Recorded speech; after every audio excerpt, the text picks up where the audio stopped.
Now we come to the second age, the Age of Pain. Starting with the Ghost Planet in 156 M35. The far-flung hive world of Auxilion stubbornly maintains radio silence after its unsanctioned decision to hire Eldar mercenaries. Though after one diplomatic gaffe too many, the alliance turns sour. Led by the homunculus Cresthekia, a carnival of pain descends upon the planet. 5 years later, a large-scale Imperial delegation is sent to investigate the lack of forthcoming typhs. When they make planetfall, they find no trace of human life signs whatsoever.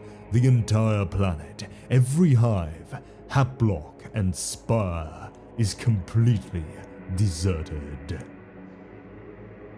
The battle for the Thaxar Rift in 745 M35. The Severed begin to plunder the region of space known as the Thaxar Rift. They find their effort hindered by chaos-worshipping renegades who have a substantial presence in the region.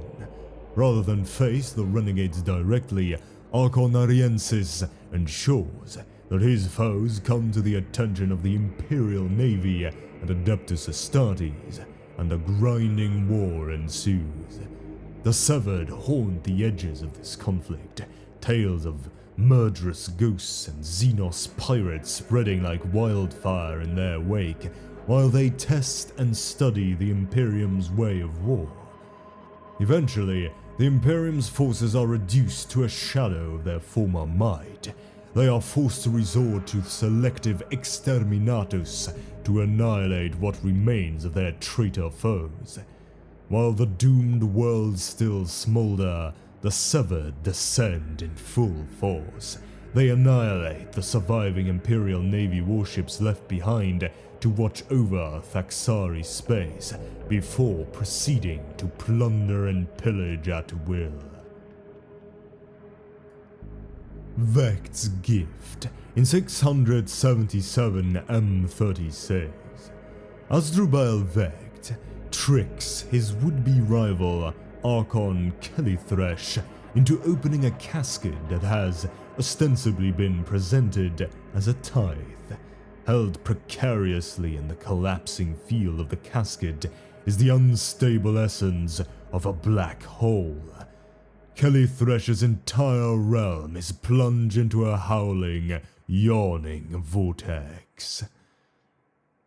The Black Conquest of Yalindra in 724 M36. Yalindra of the Blackened Tear uses her preeminent grasp of the arts of Shaimesh to poison an entire Imperial hive world. Even as the populace of Tybor III are withering into desiccated husks, Yalindra is granted a boon by Asdrubal Vekt. She chooses to take a spire of her own in High Komorah, founding the witch cult of Lahmaya and training an army of deadly courtesan warriors to further her deadly works. The Plague of Glass in 926 M36. The noted Komorite artisan Jalaxlar is feted for his incredibly lifelike black glass statues of Dark Eldar. His rivals soon discover that he is using an isolated viral helix to create his masterpieces from living victims. In the fight to control this deadly virus, it is accidentally released, running rampant through several districts of the Dark City. This plague of glass is eventually contained and weaponized by the Hex, whose homunculi are intrigued by its artistic possibilities. The Slow Death of Gregus in 345 M37. The Cabal of the Poisoned Tongue comes into conflict with a fleet of orc freebooters stationed out of Gregus. Lady Aurelia Marlis is incensed that mere barbarian pirates should deny her will. Personally capturing a muscle-bound orc knob, Marlis instructs her Lahmaean poisoners to prepare a surprise for the greenskins upon Gregus. Lady Marlis's cabal makes planetfall weeks later, fighting their way into the center of the orc capital city and impaling their barely living captive upon a half-built gargant before melting away into the night.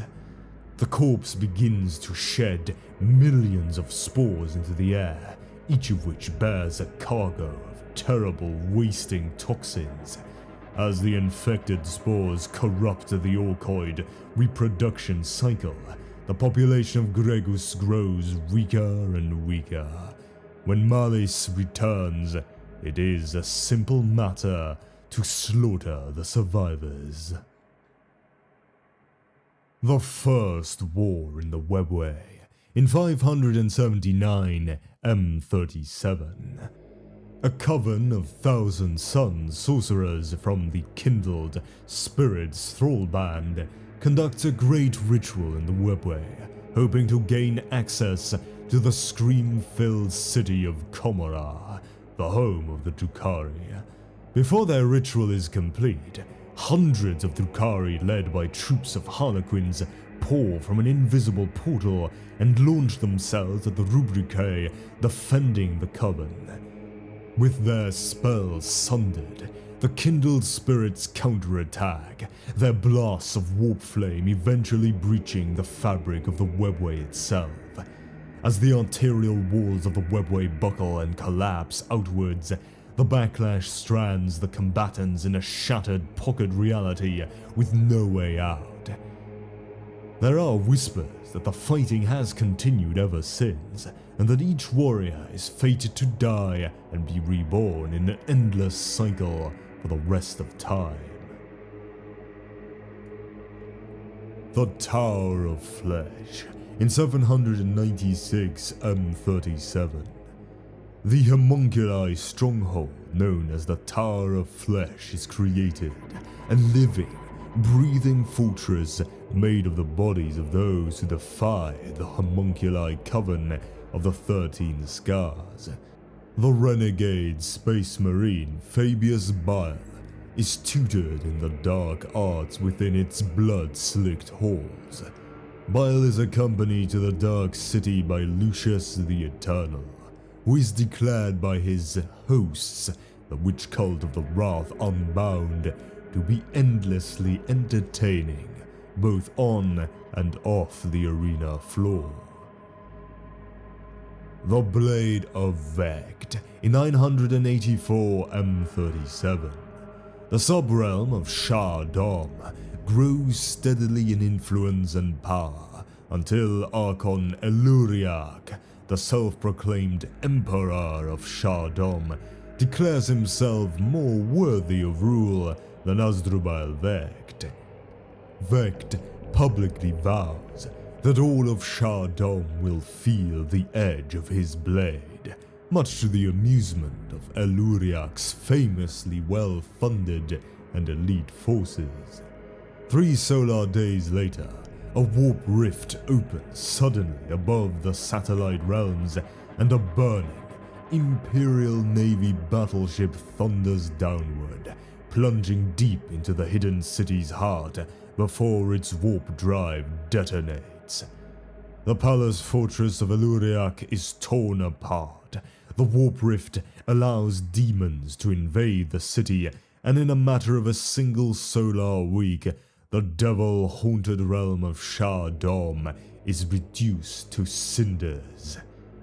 Vect is reported to have allowed himself a rare smile at the moment of its fall.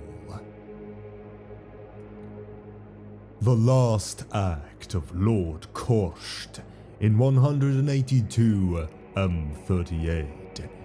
Inquisitor Lord Korsht of the Ordo Xenos second guesses the Dark Eldar raid upon the Imperial industrial world of Des Moines. The moment the Cabal of Immortality denied blink into existence above Des Moines' capital, they are all but annihilated in a thunderous firestorm.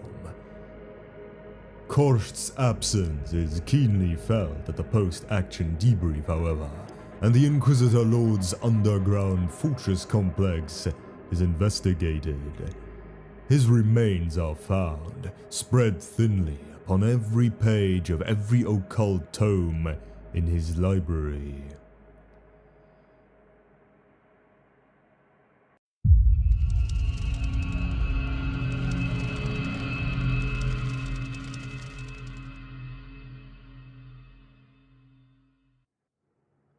The Warg Zoggit in 227 M38.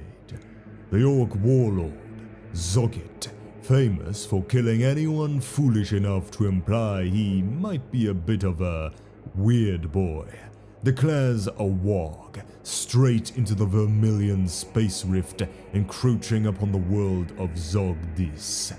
He and his boys emerge in the Comorite port spar of black blood, much to the surprise of its resident cabal. The resultant storm of violence carries hundreds of thousands of orcs into the twisting byways of Comorar. War is joined in earnest when the Dark City turns its attention to the Orcoid invasion, systematically isolating each Orc army in order to destroy it piece by piece. However, each cabal is preoccupied by trying to turn the unexpected invasion to its advantage, that the Orcs cause far more damage than any of the cabals thought possible. Several districts of Comorar are toppled or burned to cinders by wave upon wave of howling Orcs. Eventually, the Orcs are corralled and over 10,000 greenskins are captured by the witch districts, packed to capacity for almost an entire fortnight. Beauty relinquished. In 717 M38, a new fashion sweeps the spires of Comorar, and soon every member of the noble houses has paid to have himself horribly disfigured. The suddenly fashionable homunculi consider it to be a very good year, but the trend is predictably short-lived.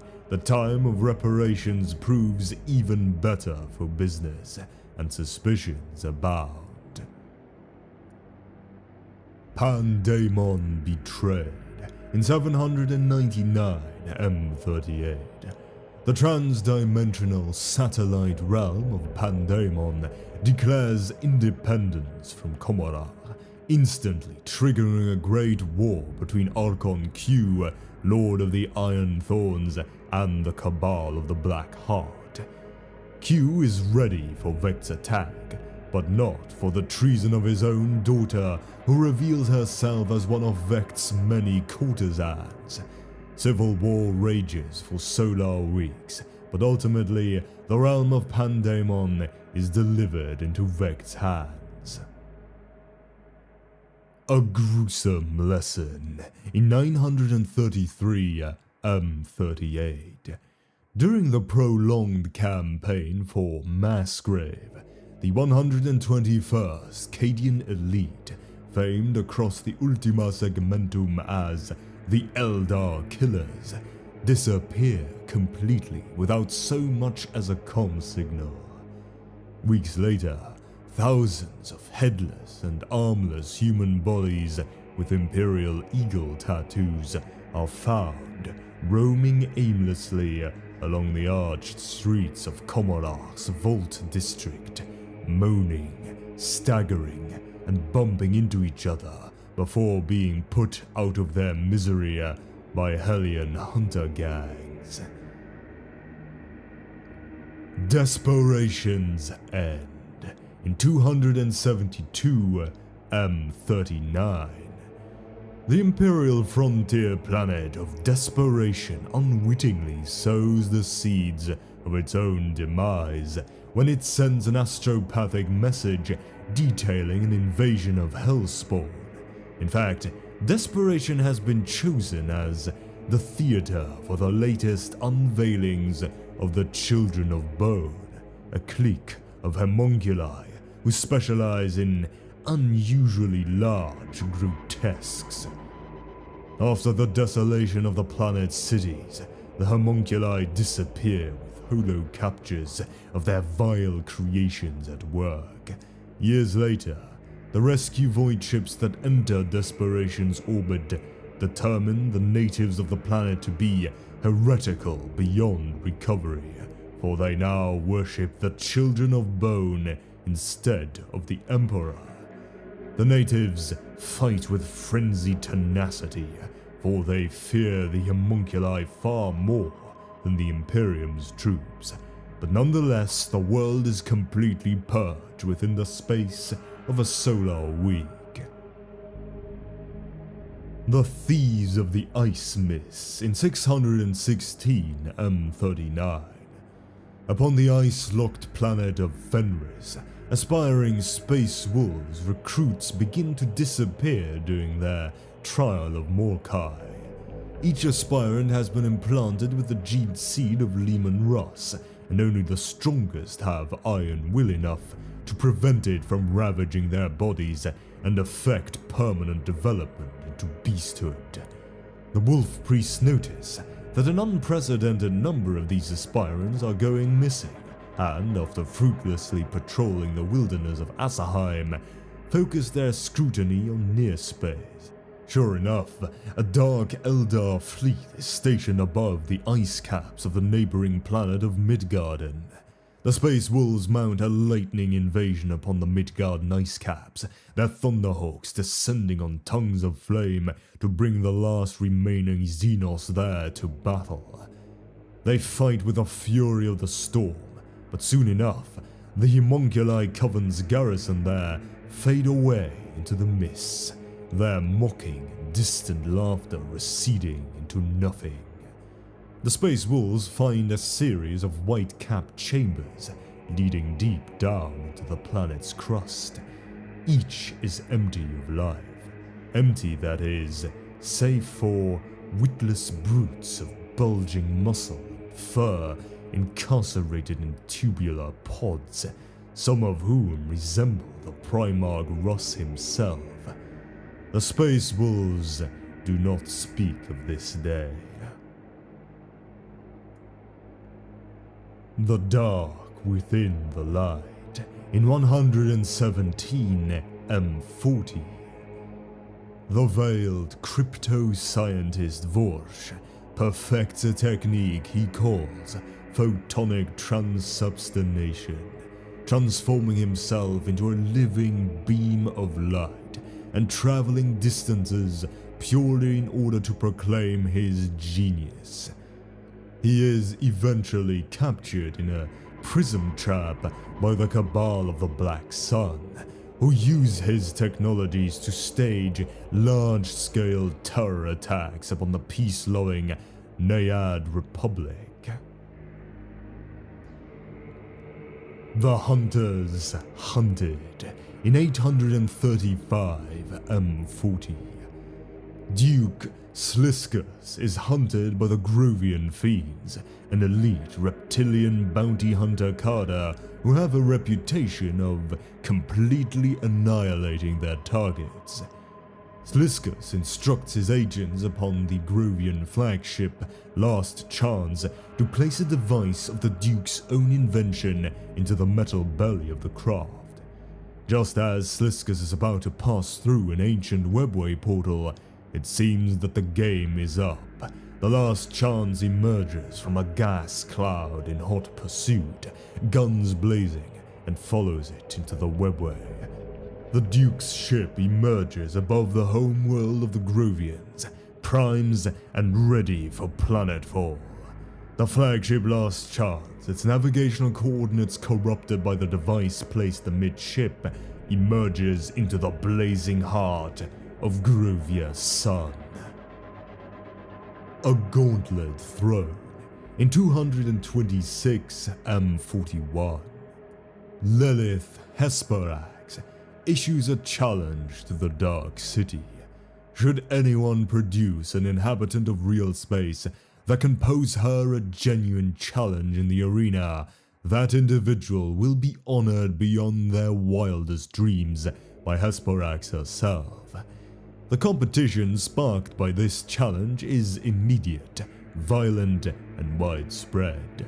Archons lead raiding parties to strike at the length and breadth of the material realm, returning with ever mightier champions and deadlier monsters trammeled in their holds.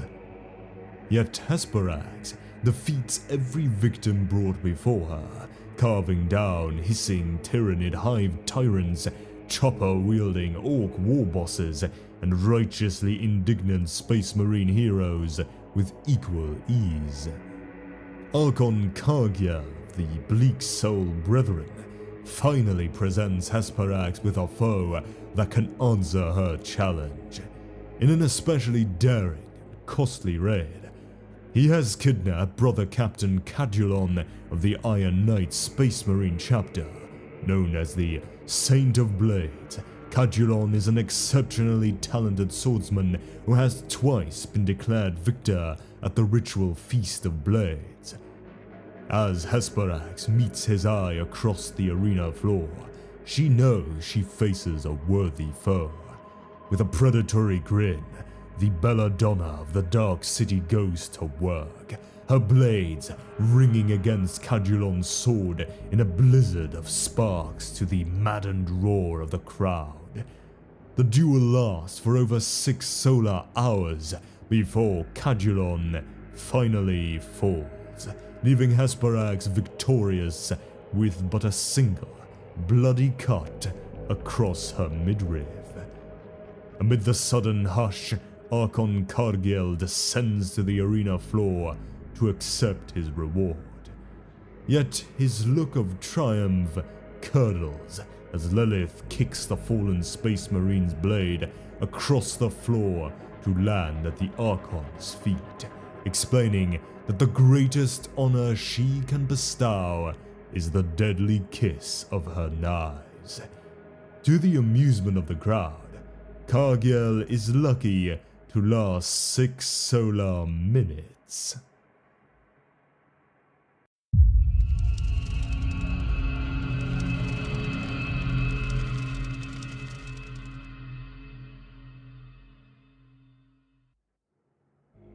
The Coup Demons in 248 M41.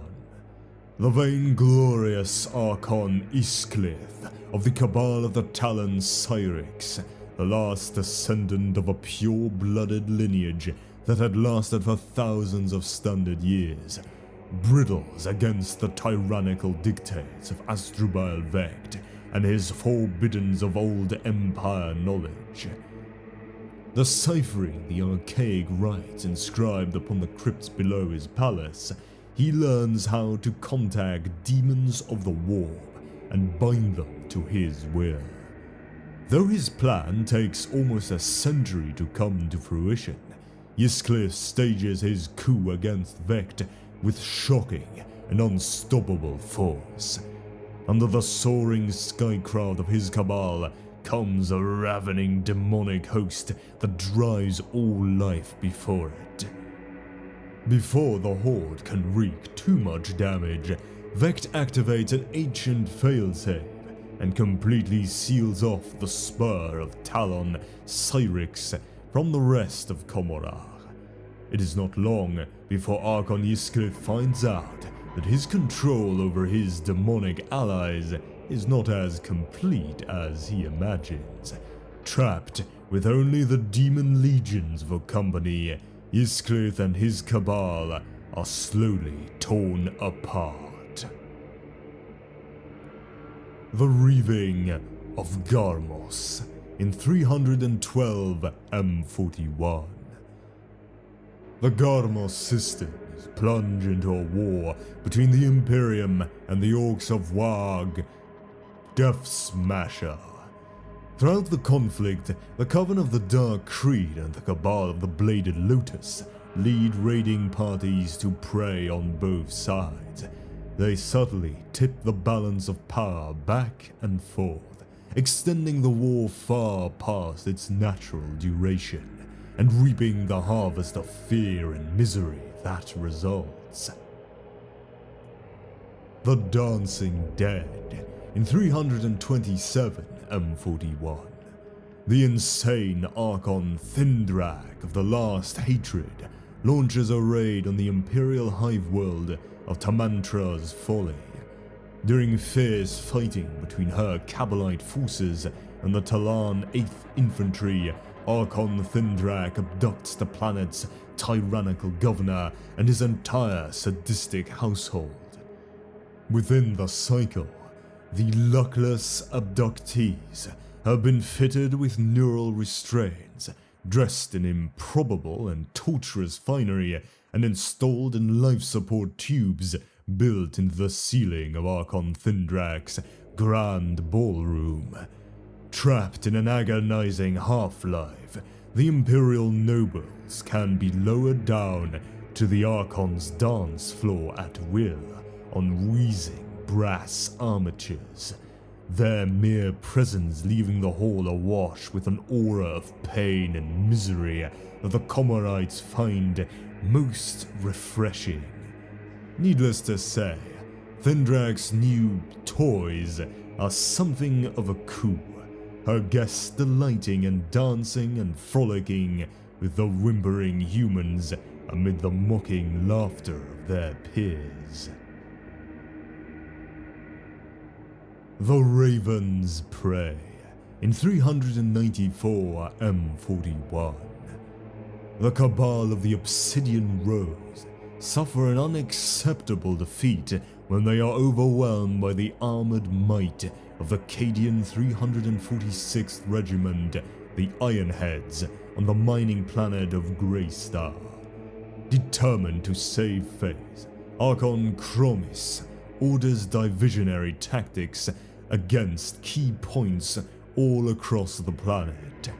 While battle rages, a single squadron of Void Raven bombers, crafted by Chromis herself for just such an occasion, swoops undetected into the primary spoiled shaft of the Northern Polar Mines. Hurtling through narrowing tunnels and jinking between slab-sided industrial machinery, the Void Raven's superior systems see them reach the deepest extent of the mine workings. Here, dangerously close to Greystar's molten heart, they deploy a trio of masterwork void mines that trigger an apocalyptic chain reaction. Even as the Void Ravens hurtle to safety, the Obsidian Rose retreat to the webway laden with slaves and plunder. In their wake, Greystar tears itself to pieces, billions dying along with their planet in order to satisfy Chromis' need for revenge. The Plague of Becoming in 399 M41. A narcissist without equal, Archon Vane Kayarg of the Black Myriad releases the doppelganger virus on the planet of Phlogiston 6. This transmorphic plague rewrites the biology of every living creature on the planet, forcing their features to reform in the likeness of their alien conqueror. Steelfang in 421 M41. A nameless messenger butchers the inner council of Craftworld Lugganath, smashing apart a statue of Cain and using the shards as deadly weapons. Fleeing into the webway with a holo capture of her murderous deed, the young warrior calling herself Steelfang is welcomed by the witch cult of the Dark City. She soon founds her own cult, and her teachings in the art of improvised weaponry spread throughout the arenas of Comorar. Fear the Shadows in 462 M41. The Cabal of the Black Heart strike at the hive world of Lapidus, but are hurled back in disarray by the intervention of Titans from the Legio Castigatum. Mere solar days later, Princeps Gendath, the author of Castigatum's victory, is murdered on his own bridge. He is hacked to shreds within his amniotic tank by hissing horrors that slither into being amid the thrashing soup. The murky shapes disappear as suddenly as they struck, leaving only a half-frozen mulch of blood and shattered armor glass in their wake. Just beyond the door, in 346, 497 M41. It is on this exact date that word reaches Asdrubal Vecht of a disturbance at Cain's Gate. Something has begun to pound slowly, rhythmically, impossibly on the other side. Vecht stations 500 incubi to watch over the gate chamber as a delaying measure. He pays exorbitant sums to ensure their discretion, while simultaneously ensuring all those incubi hired hail from brotherhoods who have defied or hindered his machinations in the past. As further insurance, he deploys several of his more esoteric arcane weapons within the chamber itself. Ingenious failsafes that include temporal flux mines, the seventh shard, and a tri-prismic dimensional mirror keyed to hurl anything reflected in its surface into the heart of a sun. The Veiled War in 518 M41. The witch cult of the Red Grief engages the warriors of Craftworld Saim Han in battle over a broken alliance. The war is fought at breakneck speeds through the cloud archipelagos of the planet Stratos, where visibility is almost zero, and the smallest misstep threatens a deadly plunge into the void ocean far below. The warring Eldar factions are eventually forced to disengage by the onset of a vast superstorm, leaving scores unsettled and bad blood festering between them.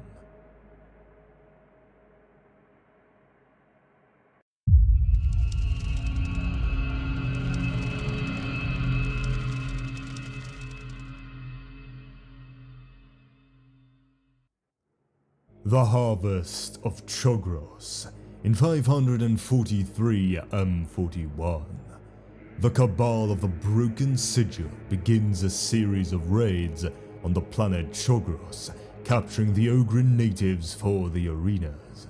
When Astra Militarum regiments arrive to intervene, the conflict escalates into a planet-wide engagement.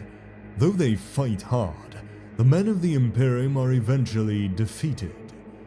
The Crucible is strong for many nights to come as the captured Imperial Guardsmen are forced to fight the very Ogrins that they were sent to save. The Enemy Beyond in 601 M41. The Incubi standing guard over Cain's Gate report new and disturbing developments to Asdrubal Vecht. In accompaniment to the slow, relentless pounding, the gate has begun to vibrate at the microscopic level. Worse, those who stand too close to the portal report hearing whispered voices. Though he shows no outward sign of concern, Vecht continues to lay new plans. The Shadow Hunt in 626 M41. The Cabal of the Baleful Gaze and Witch Cult of the Wrath Unbound cripple the infrastructure of the Imperial Industrial World of Durondas II using sustained haywire bombing. The cult then lands great packs of hunting beasts, chimerae, and clawed fiends, the beasts loping through the darkened streets and tearing the planet's defenders to shreds. Buried in darkness, weapons fried, and transportation crippled by the haywire bombs, the terrified Astromeditarum and their civilian charges are forced to fall back time and again. The hunted survivors are finally herded together in the Grand Templum district of Durondas's capital city. Here, the Dark Eldar Beastmasters loose their feral pets en masse, beginning a horrifying massacre that takes several long and bloody solar days to conclude, and from which no human emerges alive. The Panacea Wars in 824 M41. Vecht sets his Archons a seemingly impossible task: poison the Imperium of Man and bring proof of the deed. Lady Malice proves equal to the task. Through the Harlequins, she has learned that the tech priests of Verdigris 9 have recovered an STC codenamed the Panacea, a miracle cure that could save billions of human lives. Using hit-and-run raids, Malice's cabal of the Poisoned Tongue lure the might of an Orc warg down upon the heavily defended Forge World. The Orc fleet literally plows headlong into Verdigris 9, one massive void ship after another slamming into the world's surface to cause untold destruction. As wave upon wave of Orcs disembark from their wrecked spacecraft, the planet's surviving defenders find themselves embroiled in a desperate war for survival.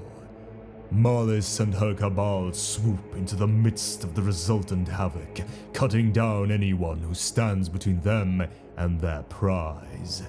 After prying the Panacea template from the gnarled fingers of the Orc Big Mech who had stolen it before her, she returns to the Dark City, leaving Verdigris 9 to burn in her wake. Asdrubal Vecht is reportedly impressed with this audacious raid, even as she is setting the Imperium's miracle cure atop a pedestal in her personal trophy hall. She receives an invitation from Vecht to dine with him by way of congratulations. The nobility resurgent in 842 M41. Descendants of the Eldar noble houses deposed during Vecht's ascension, Archons Zelian, Krylak, and Ilithian attempt a coup. They successfully resurrect the ancient Archon Eluriak, once Emperor of Shardom, and the last individual to present a genuine challenge to Vecht's supremacy. However, their schemes go horribly awry, leading the Dark City into a period of strife unlike any it has seen for thousands of Terran years. As a result of their actions, a mighty demonic disjunction shakes Commorragh to its very foundations, and forces Asdrubal Vecht himself to take drastic action lest his city slip into oblivion altogether. The Vandred Atrocity in 864 M41. Archon Thisk leads his cabal of the Bloody Storm against Vandred, a feudal world from which the Angel's Sanguine Space Marine chapter recruits new aspirants. Sure enough, a strike force of Angels Sanguine makes planetfall within solar days, yet they are playing into the Archon's hands. Thisk releases a blood plague acquired at great cost from the homunculi coven of the Altered, a virus that taps directly into the tragic gene curse of Sanguinius' sons. Aware of their madness, but unable to stop themselves, the Angels Sanguine butcher and devour those they come to save before falling upon each other, while the Dark Eldar drink in the agony, terror, and despair. The Long Midnight in 891 41. The last hatred ravages the Imperial Highworld Persia in a 6-cycle-long siege, using arcane technologies to bring pitch darkness to its principal hives and sending mandrakes and urguls into its confines. Many hive workers go mad with terror, but are taken back to Komarach nonetheless. It is claimed that during this siege, Caradruag, the Decapitator, selects an unprecedented 7 worthy skulls for his macabre lair. And the War of Dark Revelations in 990 M41. Tau forces defending Vigos against the onrushing might of Hive Fleet Kraken make the fatal decision to ally themselves with Urien Rakath. Despite initial victories alongside their twisted allies, they soon become alarmed by Rakath's demands that they engage in ever more costly cultural exchanges. They finally resolve to strike back when he transforms Tau warriors into monstrous grotesques and begins demanding a tribute of their sacred ethereals. The Tau muster their reserves from the world of Rubicon, yet when their blow falls, they find Rakath's fleet already gone, leaving only holograms and sensor ghosts in its wake. Panicked distress calls begin to issue from the defenses Rubicon mere solar hours later. These garbled reports tell of twisted, pale-fleshed invaders calling themselves the Prophets of Flesh. Yet it is far too late for the woefully outmaneuvered Tau forces to respond, and they can only listen in anguish to the death cries of their world.